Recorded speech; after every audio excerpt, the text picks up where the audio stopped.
Pessoal, boa tarde. Mais um caso interessante aqui, ó.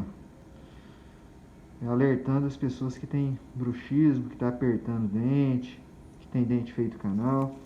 Esse paciente, 2 centrais feito canal. A gente fez clareamento interno, restaurou esses 2 dentes, bem restaurado, há uns 8 anos atrás. Aí esse paciente começou a queixar de desconforto, dor.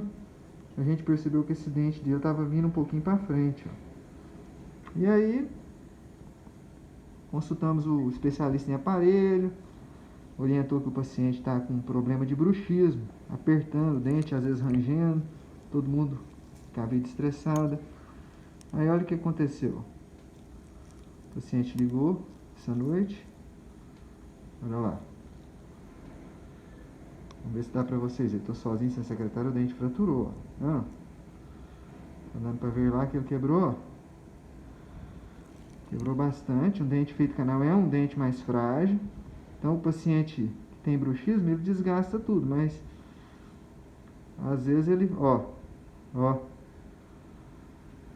Então ele quebrou descolando aqui ele quebrou lascando aqui para dentro da gengiva.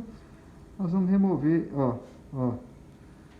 Nós vamos tentar remover essa porção fraturada e colar para depois a gente trocar umas ideias e ver o que a gente vai fazer.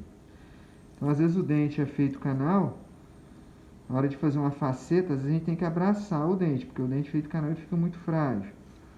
Então, às vezes o paciente fala, mas desgastou muito meu dente. Mas, às vezes, se você não abraça ele lá embaixo, o risco de fratura é grande. Beleza?